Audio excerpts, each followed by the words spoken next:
저는 그렇게 아쉽고 비굴하게 살고 싶지 않습니다. 노무현 대통령은요, 정몽준이 나중에 단일화를 깼지 않습니까? 근데 정몽준 그쪽에서 끊임없이 요구했던 것이 6자리 정도 됐답니다. 장관 뭐 이런 거. 아, 그래요? 근데 노무현 대통령 못하겠다. 안 하면 했지 그렇게 못하겠다. 그리고 끝내 검은콩 잡티 없이 정권을 출범할 수 있었잖아요. 적어도 노무현 대통령 같은 그런 소신과 진정성, 배짱은 있어야 되는 거죠.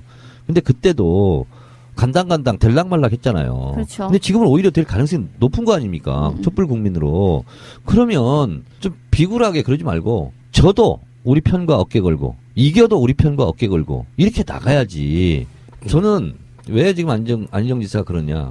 솔직히 민주당 지지층에서는 문재인 대표가 꽉투아리를 틀고 있어요. 파고들 구멍이 없다. 라서 나는 저쪽 강 건너 가가지고 잘 보여서 그쪽에 새를 몰고 내부를 치겠다. 이런 전략인 것 같아요. 저는 그것이 온당하지 못하다 이렇게 보는 겁니다. 약간 당나라군 몰고 와서 삼국통일하겠다는 거랑 비슷한 느낌으로 뭐냐면 외곽을 때려서 내부를 네. 친답니다. 그래서 저는 이것은 지나친 욕심이고요. 지나친 엘리트의 오만이다 저는 이렇게 생각합니다. 저는 지금까지 어제까지 방송 나간 걸로는 안희정 지사가 그래도 내용을 떠나 포지션으로도 훌륭하다 이렇게 이야기를 해왔는데요. 최근에 부산에서 한 강연 같은 것은 선의에 네. 의해 했다. 제 느낌은 이런 측면이 있잖아요. 잘한다 하니까 이게 오버해서 덜컥수에 딱 걸린 것 같은 그런 느낌이고. 오강에 똥을 싼다 뭐 이런 거. 만약에 전공법으로 가지 않고 우측에다가 우클릭 해놓은 상태로 간다고 하면 제 생각에는 다음 대선에서는 오히려 힘들어질 수도 있다는 생각이 들어요. 저 이번에 안희정 지사의 중도 외연 확장 이런 것은 있을 수 있어요. 득표 전략 전설상 그거 가지고 대보라 하는 거 아니에요. 이것은 선을 넘은 겁니다. 제가 광주 강행 가가지고 우리 이제 광주 강행 가면 이제 아주머니들 많이 오지 않습니까? 여성 당원들. 그래서 제가 이렇게 쉽게 설명했어요. 자, 내가 이제 총선을 치르는데 여보. 나 저기 여성표도 좀 얻고 그래야 되는데 나 저 이웃집 저 여성 당원들하고 저 행준산성 가서 좀 국밥 좀 먹고 그리고 커피 한잔 하고 데이트 좀 하고 올게. 여보 당신 좀 이해 좀 해줘. 이건 소현정입니다. 거기까지는 괜찮을 수 괜찮아요. 괜찮을 수 있어요. 양보할 수 있고 이해할 수 있잖아요. 좀 기분이 너무 나쁘더라도. 근데 대현정은 뭐냐면 나 저 옆집 아줌마하고 같이 살래. 당신이 이해해. 당신 좀 이해해줘. 가정의 평화를 위하는 거야. 뭐 뒷바라지하고 애들 키우고 했는데 고생했는데 나 저기 가서 좀 살아야 되겠어.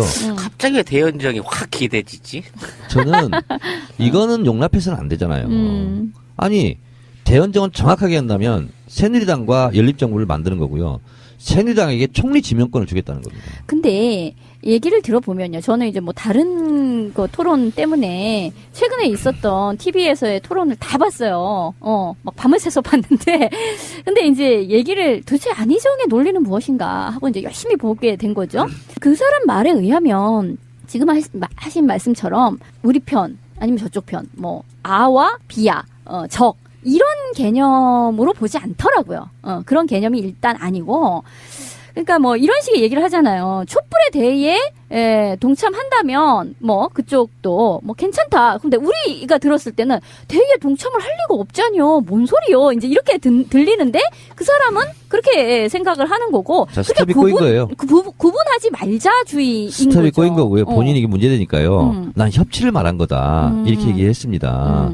협치와 대연정과는 차원을 달리하는 문제예요. 자, 그러면 제가 그래서 그 말을 듣고 또 얘기했어요. 자, 협치를 그럼 말한 거 잘했다. 그러면 대연정이라고 내가 말을 한 것은 워딩을 잘못한 거다.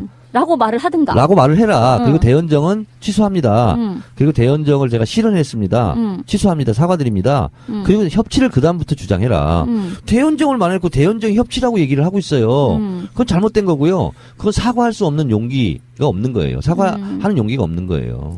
그리고 어쨌든 정치 교체 뭐 정권 교체가 아니라 시대 교체 이런 얘기를 하고 있잖아요. 그럼 나도 처음엔 저게 또 무슨 소린가 하고 들었는데 얘기를 들어보니 이런 너무나 진영에 갇혀 있는 방식이 아니라 자기가 넓게 좌우를 아우르는 방식의 정치를 하게 된다면 그것이 지금까지와의 시대와 결별하는 새로운 방식의 정말 100% 대한민국으로 가는 방법이 아니냐. 그러니까 이곳은 시대가 교체되는 것이다라는 게 이제 안희정의 논리이더라고요. 자, 안희정 지사가 성이 안 씨잖아요. 본인이 김 씨나 이 씨나 박 씨로 바꿀 수 있습니까? 그건 아닌 거예요. 그래서 저는 시대 교체, 뭐 정치 교체, 저는 뭐 그거 가지고 저는 시비 걸고 싶은 생각이 없어요. 그러나 어쨌든 예를 들어서 대선은 전쟁과도 같잖아요. 치열함이 있잖아요. 그러면 전쟁 때는요, 사령관 명령을 듣고 병사들이 가서 총 쏘고 목숨 걸고 싸우는 겁니다. 대선도 그런 거와 같은 거예요. 근데 병사들에게는 싸우라 가고 사령관이 뭐 밤에 몰래 가가지고 적진에 가가지고 악수하고 쎄쎄쎄하고. 우리한테 총 몇 방망 쏘고 우리 몇 방망 쏘겠다. 그리고 우리가 전쟁을 이기면 사령관 너 국무총리 해줄게. 그럼 병사들은 뭐가 되는 거예요? 이거는 선을 넘은 거라니까요. 그래서 저는 이 부분에 대해서는 제가 비타협적으로 안희정이 아니라 이재명이 얘기해도 문재인이 얘기해도 이건 아닌 거거든요. 그래서 그건 제가 비타협적으로 앞으로 계속 지적할 것이다. 이런 거고 또 하나 제가 왜 그럼 이런 발언들을 할까? 이거는 엘리트의 계몽주의다. 저는 그렇게 보고 있습니다. 자, 퀴즈를 내겠습니다. 왕이 법이다. 법이 왕이다.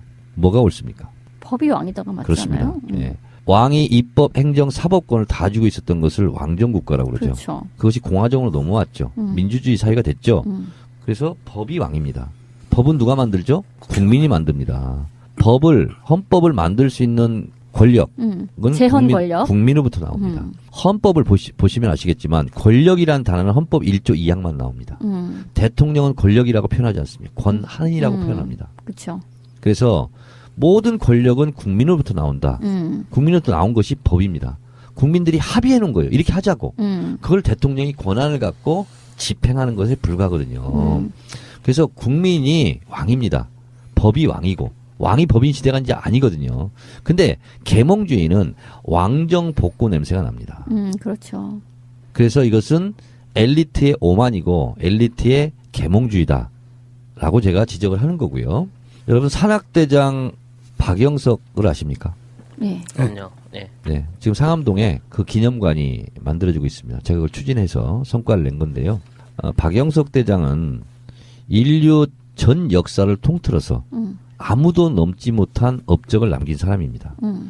에베레스트 8,848m 뿐만 아니라 뭐 안나푸르나 뭐 8,000m 이상 14봉을 올랐고요. 대륙별 최고봉을 올랐고요. 북극, 남극을 밟았어요. 역사상 이런 사람은 없고 앞으로도 없답니다. 이건 물리적으로 불가능하대요. 초인적이 그래요. 이 사람은 그래서 산악 글랜드 슬램을 작성했습니다. 산에 안 올라가도 돼요. 부귀 영화를 다 누릴 수 있어요. CF 광고 하나 찍으면요 10년 전에도 5억 10억이에요. 하나도 안 합니다. 왜 안 하죠? 하나도 안 해요. 그 이유를 제가 말씀드리겠습니다. 그리고서 그런 걸 찍자는 걸 안 찍고 다시 안나푸르나를 가겠다고 얘기합니다. 안나푸르나에 왜 가냐고. 나 딱 한 번만 마지막으로 갔다 올게. 자기가 가장 아끼고 사랑했던 자기 후배 대원 시신을 오희준 대원이 안나푸르나에 가다가 사고 나서 죽었어요. 그렇죠. 나는 희준이 한을 풀겠다. 내가 희준이가 사고 난 지점을 지나서 꼭대기까지 올라서 내가 그 길을 오희준 루트로 이름을 지어주고 나의 산악 인생을 마치겠다. 했는데 바로 그 사고 지점에 또 사고가 났어요. 그래서 못 돌아오고 있거든요. 자, 제가 이런 말씀을 드린 이유는 왜 박영석 대장은 죽음을 무릅쓰고 다시 거기에 갔습니까? 자기 대원들이 자기를 따르다가 죽은 사람들한테 의리를 마지막으로 지켜주고 싶었던 거고요. 그리고 CF 한 번 하면 5억, 6억 막 이렇게 나오고 강연 한 번은 얼굴만 비춰라면 1,000만 원이에요. 10년 전에도. 노스페이스 자기를 어렸을 때부터 후원했던 노스페이스 광고만 딱 하나 합니다.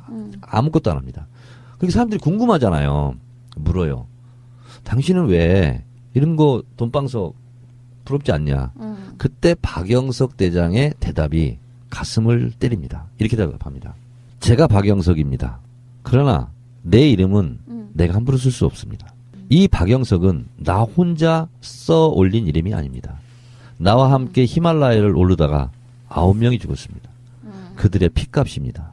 내 이름은 나 혼자 쓴 게 아닙니다. 그들과 함께 썼고 나와 함께 산을 올랐던 수많은 우리 대원 동지들 그리고 셀파들 그리고 나의 등정을 위해서 나를 뒷바라지했던 모든 사람들에 의해서 쓰여진 이름이 박영석입니다. 그래서 내 이름은 내 게 아닙니다. 나의 이름을 내 마음대로 쓸 수가 없는 이유입니다. 나는 내 박영석은 나의 사익을 위해서는 절대 쓰지 않겠습니다. 오로지 산악 등반을 위해서 산을 위해서 저는 저를 바칠 뿐입니다. 이렇게 얘기합니다. 자, 안희정 지사 도지사 하고 있습니다. 지금 충남도지사 2번 하고 있는데 본인의 개인 능력만으로 도지사 하고 있는 겁니까? 그렇게 생각되지 않는데 본인은 약간 그런 생각이 있는 것 같아요. 자, 나가서 나는 저쪽 강 건너 가가지고 잘 보여서 그쪽에 새를 몰고 내부를 치겠다. 이런 전략인 것 같아요. 저는 그것이 온당하지 못하다 이렇게 보는 겁니다. 약간 당나라군 몰고 와서 삼국통일하겠다는 거랑 비슷한 느낌으로 뭐냐면 외곽을 들리는데요. 때려서 내부를 네. 친답니다.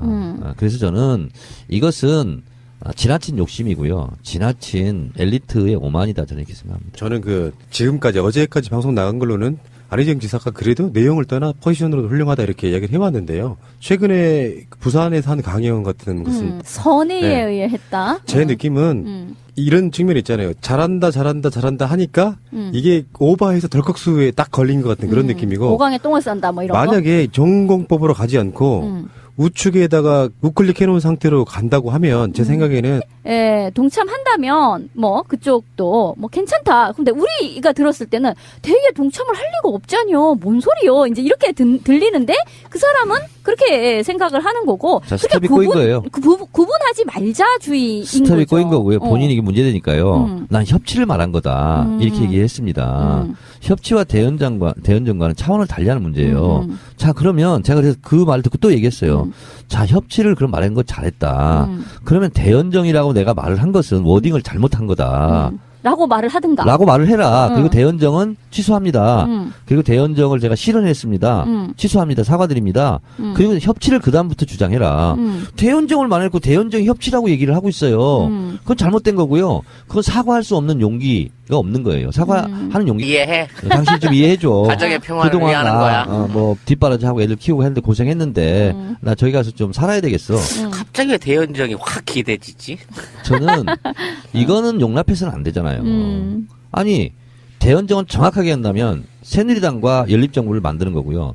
새누리당에게 총리 지명권을 주겠다는 겁니다. 근데 얘기를 들어보면요. 저는 이제 뭐 다른 거 토론 때문에 최근에 있었던 TV에서의 토론을 다 봤어요. 막 밤을 새서 봤는데. 근데 이제 얘기를 도대체 안희정의 논리는 무엇인가 하고 이제 열심히 보게 된 거죠. 그 사람 말에 의하면 지금 하신 말씀처럼 우리 편 아니면 저쪽 편, 뭐 아와 비야, 적 이런 개념으로 보지 않더라고요. 그런 개념이 일단 아니고, 그러니까 뭐 이런 식의 얘기를 하잖아요. 촛불에 대해 다음 대선에서는 오히려 힘들어질 수도 있다는 생각이 들어요. 저 이번에 안희정 지사의 중도 외연 확장 이런 것은 있을 수 있어요. 득표 전략 전설상 그거 가지고 제보라 하는 거 아니에요. 이것은 선을 넘은 겁니다. 제가 광주 강연 가가지고 우리 이제 광주 강연 가면 이제 아주머니들 많이 오지 않습니까? 여성 당원들. 그래서 제가 이렇게 쉽게 설명했어요. 자, 내가 이제 총선을 치르는데 여보, 나 저기 여성표도 좀 얻고 그래야 되는데 나 저 이웃집 저 여성 당원들하고 저 행준산성 가서 좀 국밥 좀 먹고 그리고 커피 한잔 하고 데이트 좀 하고 올게. 여보, 당신 좀 이해 좀 해줘. 이건 소현정입니다. 거기까지는 괜찮을 수 괜찮아요. 있다. 괜찮을 수 있어요. 양보할 수 있고 이해할 수 있잖아요. 좀 기분이 너무 나쁘더라도. 근데 대연정은 뭐냐면 나 저 옆집 아줌마하고 같이 살래. 당신이 저는 그렇게 아쉽고 비굴하게 살고 싶지 않습니다. 노무현 대통령은요, 정몽준이 나중에 단일화를 깼지 않습니까? 근데 정몽준 그쪽에서 끊임없이 요구했던 것이 6자리 정도 됐답니다. 장관 뭐 이런 거. 아, 그래요? 근데 노무현 대통령 못하겠다. 안 하면 했지 그렇게 못하겠다. 그리고 끝내 검은콩 잡티 없이 정권을 출범할 수 있었잖아요. 적어도 노무현 대통령 같은 그런 소신과 진정성, 배짱은 있어야 되는 거죠. 근데 그때도 간당간당 될락말락 했잖아요. 그렇죠. 근데 지금은 오히려 될 가능성이 높은 거 아닙니까? 촛불 국민으로. 그러면 좀 비굴하게 그러지 말고 저도 우리 편과 어깨 걸고 이겨도 우리 편과 어깨 걸고 이렇게 나가야지. 저는 왜 지금 안희정 지사가 그러냐.